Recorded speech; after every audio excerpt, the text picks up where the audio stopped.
Hello, friends. Welcome to our channel. Today, we're going to discuss an important and sometimes challenging topic: generics in the Dart programming language, which is used in Flutter. In this video, I'll explain in detail what generics are, how they work, and show you how to use them by creating your own classes. Get comfortable, and let's get started. So, let's begin with the main question. What are generics?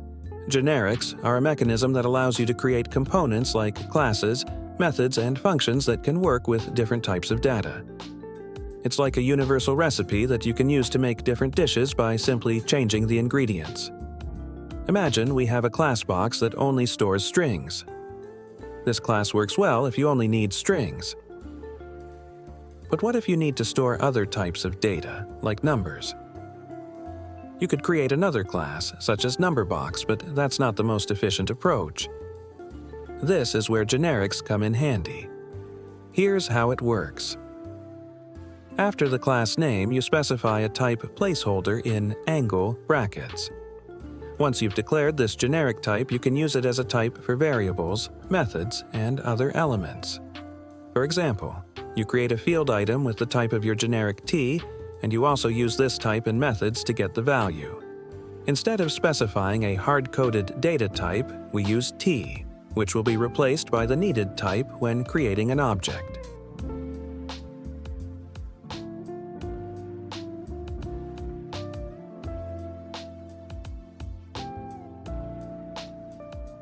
Here's an example of creating an instance of the class.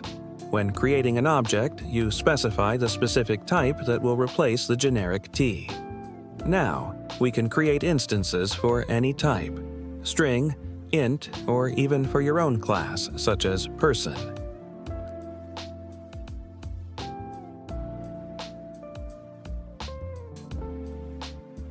Let's check how the getter works in our class with the generic type.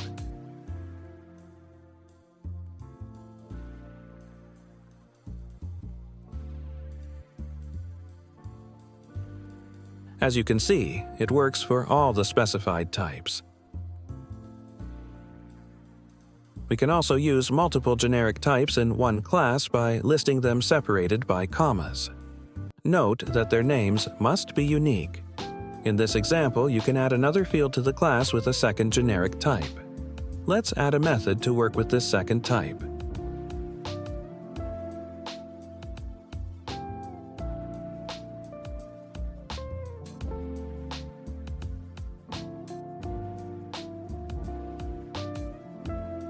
When creating an object, you now need to specify both types in angle brackets, separated by a comma.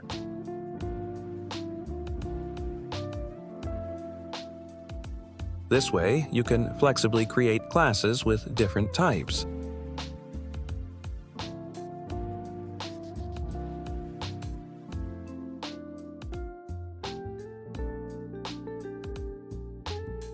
As you can see, it works for all the specified types. Sometimes you need the generic type to satisfy certain conditions. For example, if you have a class hierarchy and you want your box class to store only objects that inherit from the animal class. To do this, when defining the generic type, use the extends keyword and specify the class that the types must inherit from.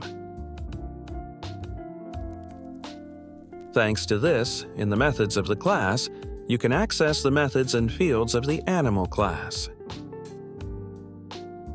When creating an instance of the class, you now need to specify a type that inherits from animal. If you try to specify a type that doesn't inherit from animal, such as int, the compiler will throw an error.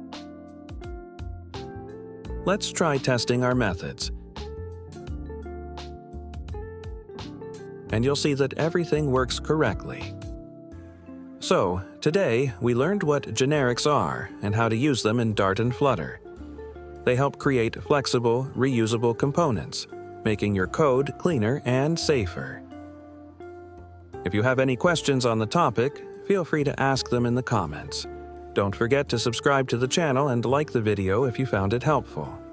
In the next lesson, we'll continue diving deeper into Flutter and Dart, so stay tuned. Thanks for watching. See you in the next lesson.